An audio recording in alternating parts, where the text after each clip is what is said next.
c'est la vie. I'm taking a shot for my enemies. I can't waste no more time on my energy. I know they know I got it on lock. Go against me, that's a long shot. Cause I'm counting wins all around the clock. Never doubt me, boy, I don't stop. Who do you feel when they make you the monster? I am not scared of none of you imposters. Taking the lead now while they watching. Think you should leave now while the option. Taking no else, yeah, I gotta win. Watch me kick down the doors, they won't let me in. We're running the game now. Foot on the gas, can slow down, no. Welcome to another edition of the It's Cavalier podcast. It's your boy Mac, and tonight our Cleveland Cavaliers took on the Utah Jazz, the 7 and now 21 Utah Jazz. Now, this is a game, folks, that I'm sure we all felt that, hey, you know what? This should be in the bag. But you probably know what I'm about to say. You cannot underestimate your opponent. You can never walk into a game unprepared and expecting a team just to roll over. And the Utah Jazz did not do that. They gave Cleveland everything they could handle on the glass. They fought back at times, be it the three-point shot. And you know what? This game came right on down to the last couple of minutes in the fourth quarter. It was a really, really good contest against some familiar faces on the other side when you're talking about the likes of Lauri Markkanen, Colin Sexton, Jordan Clarkson, to name a few. These are all guys that we spent years with under the donning the wine and gold that we grew attached to, and to see them kind of doing their thing tonight for the Utah Jazz, who are rebuilding. They're clearly in a much different part of their a much different spectrum than the Cavaliers are right now, but they gave Cleveland a damn good game, and I hope everybody was able to tune in live to this one. There were definitely some sour points, or at least points throughout the game where we're probably all looking and we're wanting to pull our hair out. And a big one was the glass, especially the offensive glass. Utah managed to out-rebound Cleveland 51-40, including 18-10 on the offensive glass. And the biggest culprit by far behind that, ladies and gentlemen, was none other than a gentleman by the name of Walker Kessler. And if you're not familiar with Walker Kessler, here's something I want you to take note of, just to show you a little bit of how he impacts the game for that Utah Jazz team, who is top 5. I think they're top 4 right now in rebounding, at least entering tonight. Walker Kessler himself came in to tonight in the top 20 in terms of rebounding percentage at 17.5%, and top 15 in offensive rebounding percentage at 13.6%. He's pretty damn good at rebounding the basketball. And as such, Walker is actually averaging a double-double right now at 10.6 points per game and 10.4 rebounds per game. And let's not forget how much of a impact he can be on the defensive end, right? His ability to rim protect, he can be a huge rim to turn out there. They list him at like 7'1", I believe, but this dude, I mean, he can block shots for days, and he came in averaging 2.9. He would reject the Cavs 3 times tonight, so he had 3 blocks on the night. But Kessler's impact was felt. He generated a ton of additional opportunities on the offensive side of the ball for Kessler, and I mean for the Jazz. And it was a huge reason why they were able to hang around despite Cleveland absolutely shooting the lights out from 3-point distance. But speaking of that, the Jazz, I mean, they shot pretty damn well themselves tonight as well. They were also 43% from beyond the arc, hit 19 of their 44 attempts to Cleveland's 20 of 46. So they definitely have a couple of guys on that roster that can knock down that shot. And I will tell you what, Lauri Markkanen actually managed to drill a season high in triples tonight with his 6. It was his season best, as he would go for 26 points, 7 rebounds, and shot 7 of 21 from the field, including 6 of 14 from beyond the arc. But these guys, they're still very, very competitive. They are not going to lie down and die, and that's exactly the type of game that we got tonight. And it's always interesting to watch how a team will react to the number 1 team in the NBA coming in, or rather playing the number 1 team, because they came into our house. But it was certainly a great game filled with high quality scores out there. 4 Cavaliers managed to score 20 or more points. That is Donovan Mitchell with 22, Evan Mobley, who we're going to talk about in a little bit, with 22, Darius Garland with 23, and Sam Merrill, believe it or not, 20 points tonight. let's begin the podcast. Let's really dive into things here with Sam Merrill, who got the start tonight in place of Dean Wade, who was already starting in place for Isaac Okoro, who was already starting in place for Max Strus. It's just a chain. It just keeps going. Prior to tonight, just to give you some context, Merrill had started just 4 games over the course of his entire now 4-year career. And in those 4 starts, Merrill had only averaged 5.5 points, 2.8 rebounds, 2 assists. And this is going to sound comical, but it's the truth. He shot 27.6% from the field, not from 3, from the field, including 28.6% from the 3-point line. Those were his averages in his 4 starts prior to tonight. He has basically struggled with efficiency in his starts, but tonight was a different story, playing against this Utah Jazz team who we know this is his home state, so he's always going to light it up as he did last season against them. But 20 points for him tonight on 6 of 12 from the field, including 6 of 11 from 3-point distance. This motherfucker drilled 6 triples. I don't know what it is about playing the Jazz. Maybe it's simply the fact that it is, it's his hometown team, or at least, his home state team, being from Utah and whatnot. But he just always has this ability, this innate ability to go ahead and knock down those triples in high volume against this Utah Jazz team. And that's exactly what he did tonight in place of Dean Wade. So it was really nice to see Sam Merrill get back to doing some of the things that we are accustomed to watching him do, namely shoot that triple with such high efficiency and on damn good volume out there. This man has a lot of gravity. We all know that. He's just been struggling this season to shoot the ball, and there's no way around that. He literally came into tonight shooting just 33.2% from range across his 25 appearances this year. And while I would like to blame it on defenses paying him more attention, not truly a valid excuse when you dive into the numbers. He was attempting 5.3 triples per game coming into tonight. And when you break it down, 0.8 of those have been deemed what's known as tightly defended by NBA standards. And he completed just 9.5%.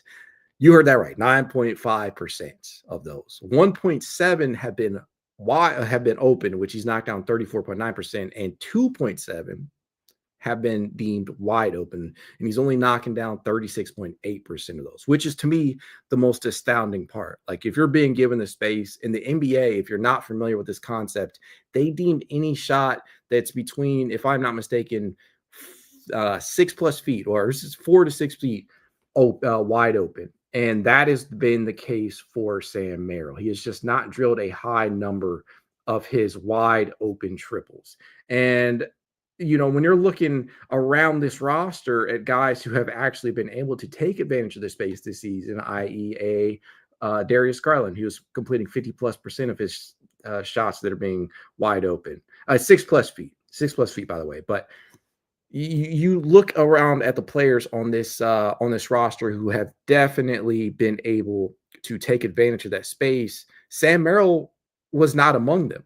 And that, to me, was a head scratcher, because this is a guy that we know is capable of being a flamethrower.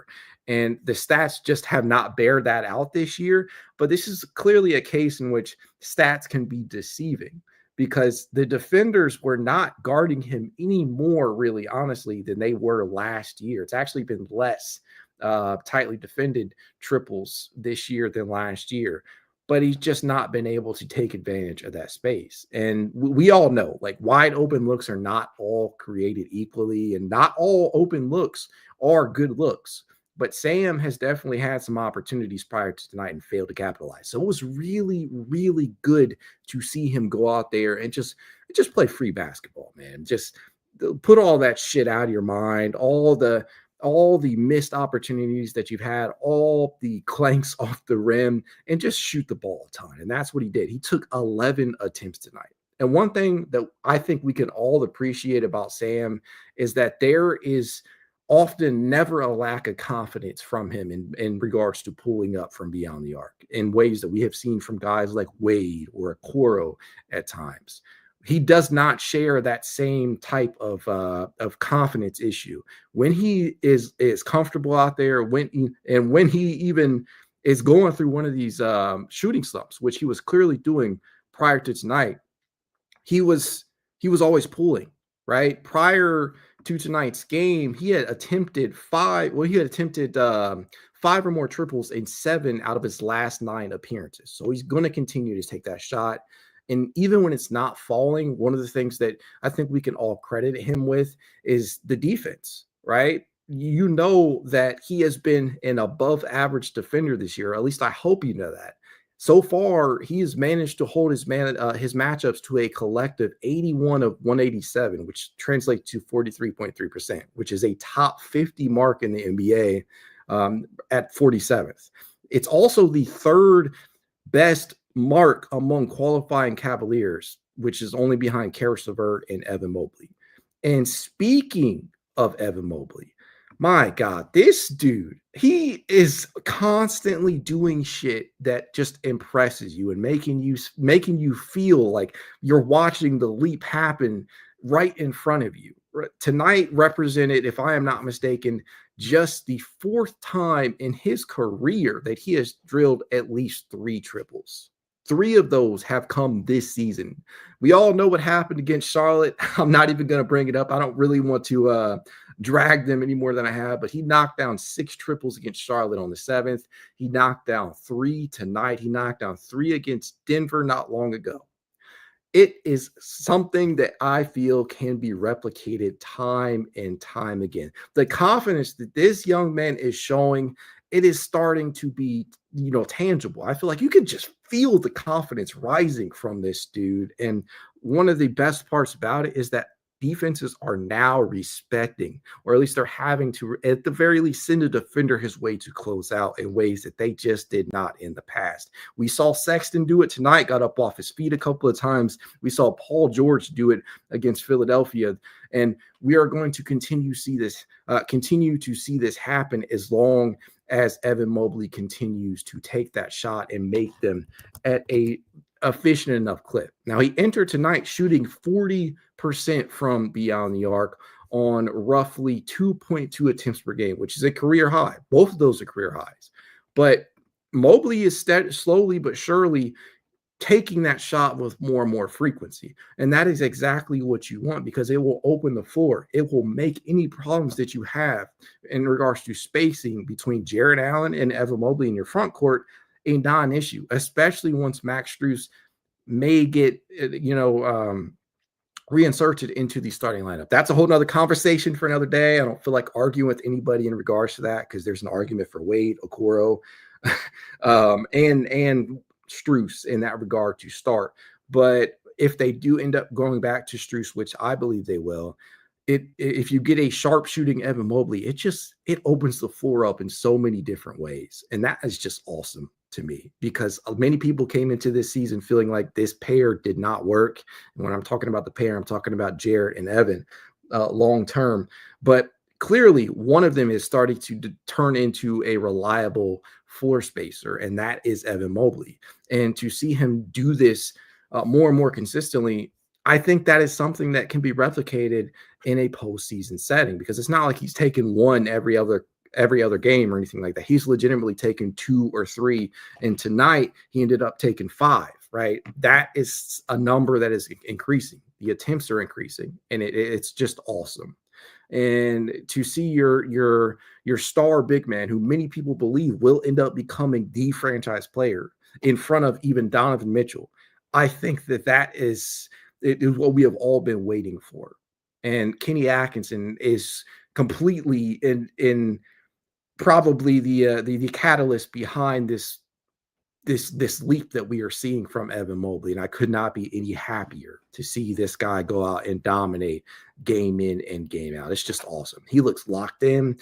He looks focused defensively, and he looks assertive offensively. There are things that we have seen from this young man in the past couple of games that we may have never seen from him in the past, like the tightened handle, the willingness to go inside off of a crossover and just jam it home over 2 or 3 defenders, right?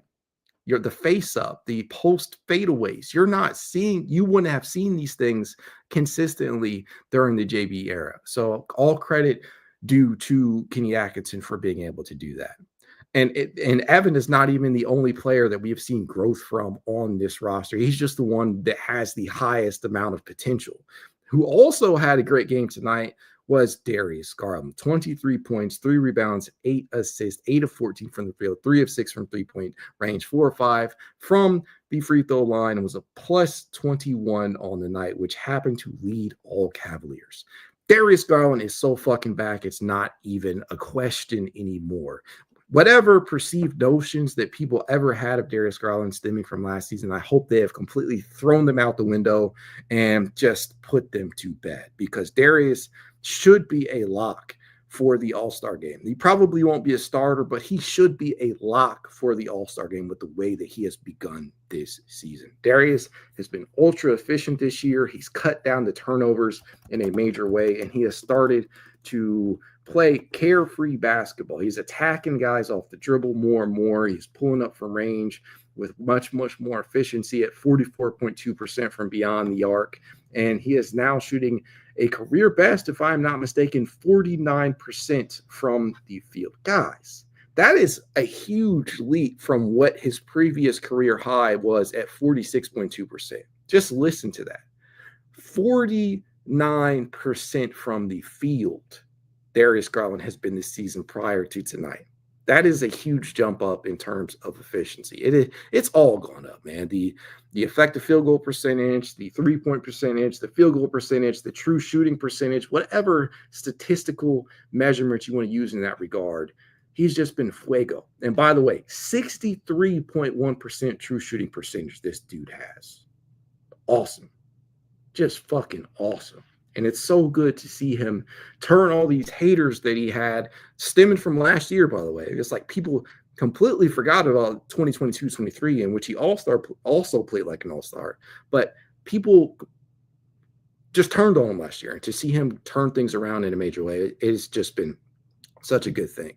But tonight's game, there's just so many good performances across the board. One of the players that I have really, really been keeping an eye on this year is Niang, because without addressing the backup big position, not really bringing in a taller wing capable of playing the four, Niang was always going to be somebody that the Cavaliers had to lean on heavily, similar to the way that they did last year. And in a game like tonight, when you don't have Dean Wade available, Niang has actually been very, very impressive to begin the season. Hasn't always been the most efficient, but as of late, Niang has started to round things out from an efficiency standpoint. In his 21 minutes, Niang would finish with 8 points, 7 boards. And that's an area right there that we need to clue in on, because Niang as a rebounder has actually been playing the most impactful basketball of his career. He is actually averaging a career high in rebounds on the season at 4 per game. That is by far the best of his career. His previous career high was 3.4, which also came with the Cavaliers last year. But in less minutes this year, he is actually averaging more rebounds. So that's always good, right? He's got the 3-point percentage back up to around 38%. And after tonight's game, it probably goes up even more. But it is good to see Niang starting to round back into form after starting the season off kind of piss poor from beyond the arc. And one of the ways that he's managed to buoy that is by attacking the interior of defenses. He has been uncannily good as a driver of the basketball this year. I don't like seeing it most of the time because it's ugly, but it works. It's just hard to really put into words how I feel about it and how it looks, but one cannot deny how effective it has been this year for Niang, and I hope that he continues to do that when it is available, because we know that he has enough gravity in his game to draw a defender out beyond the three-point line and then attack a closeout, because that's generally what's happening. He will attack a closeout and drive in and get you off guard with one of these off-kilter, unkilter pump fakes. He will get you in the air. I saw him do it to Jaylen Brown not long ago. It's something that has worked for him, and I'm glad that he's continuing to do it. But Niang has definitely been a valuable piece of this rotation. One of the other players that I feel the need to kind of address here is Jarrett Allen. Can we admit this? It is possible to be good at something, but to be playing against somebody who is also good at that very same thing and to maybe be beat. That's probably not the best way to put that, but I need people to understand and realize that just because one player is good at one thing does not mean that the another player that is good at the exact same thing cancels out that player completely, making them not a good player at all. And I've seen too many things being said about Jared Allen's effectiveness as a rebounder. This man has 6 straight seasons as a top 20 rebounder. This man is 8th in the NBA since the 2020-21 season in total rebounds. Yet I continuously hear people throw him under the bus in that regard, saying, oh, he can't rebound against big centers. He can't do this. He's not a good rebounder. I'm so fucking tired of hearing that. Yes, Jared Allen lost out on the boards tonight to Walker Kessler. Yes, there were points tonight where I wanted to scratch my head and pull my hair out and just scream at the television watching Walker Kessler pull down these offensive rebounds. But the reality is this: Walker Kessler is a damn good rebounder of the basketball. That does not mean that Jared Allen is not a good rebounder. It just means that Walker was able to pull down more tonight. I watched as Jared Allen pulled down 17 rebounds against Anthony Davis this season. I watched as Jared Allen pulled down 15 rebounds against Nikola Jokic this year. I watched as he pulled down 15 against the Milwaukee Bucks and Brook Lopez and company. The dude is a solid rebounder. He's good. It's just one of those guys. He's just one of those guys that is not going to. You're not always going to see how much impact that he has. There will be games when he is not in the closing lineup. That was the case tonight. Kenny Atkinson is still trying to figure out what works best. And one thing that I can applaud Kenny Atkinson on is that he does not always go with the same closing units. More and more lately, it has felt like Karis LeVert is in there. And tonight, if I'm not mistaken, you had George Niang in the closing lineup opposite Evan Mobley in the front court, right? I think they had Mobley at the 5. They had Karis at the 3. They had George at the 4, and Don and Darius in your backcourt. I think that's what he closed with tonight, essentially. And whatever works, right? You didn't have Dean Wade available. Dean Wade is somebody you probably could have gone to in that stretch. But one thing that I can applaud Kenny on, and there are many of them, but one of the best things that he does is know the situation and what is working for a team in any particular time, or working for this team rather, in any particular situation, and what is not. And he will pull the right levers more often than not. And that is one thing that has been very, very good out of Kenny Atkinson this season in ways that we did not see, frankly, from JB in the past. So it behooves me to say this. Jared Allen is not a guy you're always going to see the impact in, but he is still a damn fine player. He's still a damn fine rebounder. I'm just so fucking tired of hearing people comment on how good or how bad this dude is, just because he may get out rebounded from time to time. In his, if I'm not mistaken, 27 minutes, Jared Allen managed just 7 points, 6 rebounds, 2 assists, was 2 of 6 from the field, and was a +10 on the night. As Jay Quest puts it down here, J.A. is the backbone, always has been. The team changed when it came to Cleveland. Absolutely. Defensive identity is not the same without Jared Allen. Yes, Evan Mobley is the better defender, and it should be noted that he'll probably be in the running for Defensive Player of the Year, but Jared Allen is still a force nonetheless, and I need people to realize that, because a lot of the things that we do from a defensive standpoint and making up for an undersized backcourt in Darius Garland and Donovan Mitchell, it works because of the tandem of Jared Allen and Evan Mobley. I just wish people would realize how valuable this dude can be. And if Evan Mobley is seriously taking off as a 3-point marksman, or at the very least becoming a respectable floor spacer out of the 4, the spacing issues are gone. You don't have to worry about moving Jared Allen unless you are pressed to because of salary cap restraints, or you feel like you have an offer that you can't refuse that will bring in and address some of the needs that we have. Just put some respect on my guy's name. That's all I got to say about that. But man, this game was just phenomenal to see 4 Cavaliers hit that 20-point mark, and to see Sam Merrill be one of them. That's dope as fuck. To see Darius and Evan and Don, I'm starting to expect that to be the case more and more, especially from Don. And I'll tell you this. One thing that we can all respect about Donovan is that he has kind of taken a step back and allowed these guys to elevate themselves, or rather, he has elevated them. He has taken a role in elevating Donovan, and elevating Darius, and elevating Evan in ways that we hadn't seen in the past from him, where we were just requiring him to do everything for us, especially if the game was on the line. You're just not seeing that. And there will be inevitable possessions down the line where Donovan just takes over, because that is what superstars do. But to know that you have Darius, to know that you have Evan, to know that you have Jared Allen to rely upon, it's good. Good shit. It is. It makes you feel like you have a solid, a solid plan A, plan B, plan D in case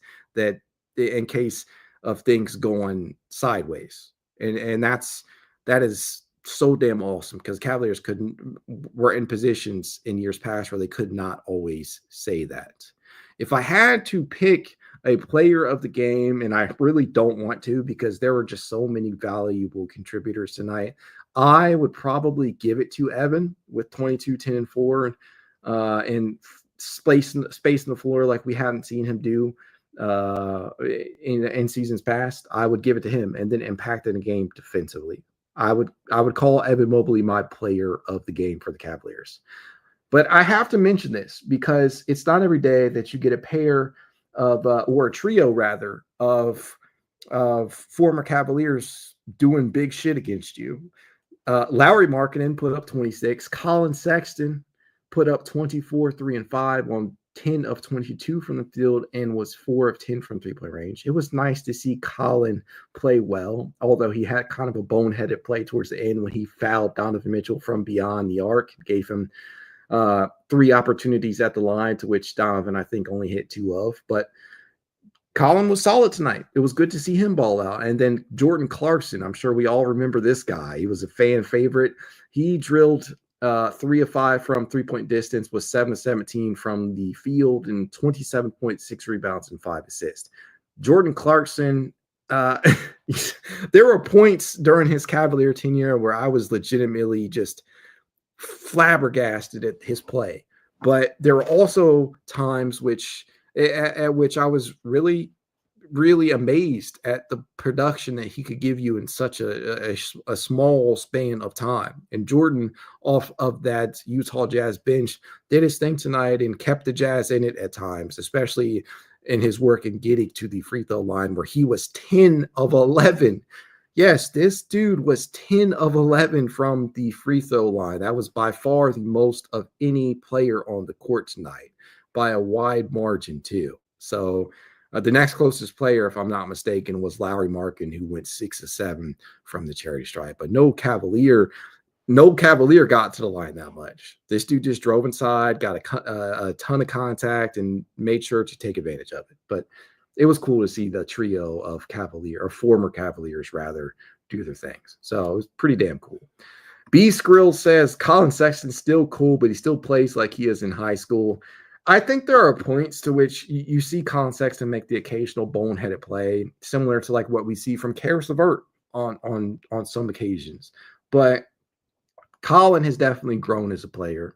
And whenever we look back on this trade, I would like to think that it worked out for everybody. Colin got his money. Lowry blossomed into an all-star caliber talent. Jordan Clarkson ended up becoming, well, this does not have anything to do with Jordan Clarkson, but him leaving Cleveland, we already know what happened to him. And then, although it did not work out for Abaji, he did eventually turn into a pretty quality role player. So, not with the Jazz, but, it's good to see the guys that were involved in that trade do some big time things. And I think when we look at the trade as a whole, years from now, we're going to feel good about all sides here. Cleveland obviously got the best piece in the trade with Donovan Mitchell, and Utah got a bevy of picks, and they got a couple of players that they felt really good at the time, and I'm sure they still feel pretty good about them in Lowry and Colin. I don't know how long they're going to be there, but pretty good trade for both sides at this point. The Cavaliers do not return to action, if I am not mistaken, until the 27th. And that feels like an eternity, but, these guys do need a break. They will take on the Denver Nuggets on Friday, and that should be another good matchup between these two teams, East and West. And it'll be another opportunity for the Cavaliers to kind of submit things and prove a point to the Western Conference, as they'll take on not only the Denver Nuggets on the 27th, but they will take on the Golden State Warriors, followed by the Los Angeles Lakers on New Year's Eve. That's right. The Cavaliers actually have a New Year's Eve game, and that is against the Lakers, Braun and company. That does not happen every year. So you guys should feel good about that. But man, this team just finds ways to do the impressive each and every game. To say that they are now 26-4? Is that where we're at? 26-4. That feels damn good. We're almost halfway through the season, guys. Everything we have seen so far can be replicated. It can be brought into a postseason setting. So take solace in that. Whenever we lose a game, just know that what's most important at this point in time is the habits that we have developed. These things will carry over, and that is probably the best place to leave it at. As I always tell you guys, if you'd like to reach out to me and I can, it's Cavalier_pod on Twitter, TikTok, Instagram, YouTube, and more. If you want to be added to the It's Cavalier Discord chat, you know what to do. Leave a rating, leave a review, send a screenshot of said review to itscavalier53@gmail.com, and I will send you said invite. If you're watching over on X, do your boy a favor, head on over to YouTube, hit that like button, subscribe if you're not yet a subscriber to the It's Cavalier podcast, and hit that notification bell so you do not miss out on a beat of Cavaliers coverage. I'm out. I'm going to enjoy my holiday. I hope you guys do too. Happy holidays, whatever holiday you celebrate out there. Go Cavs.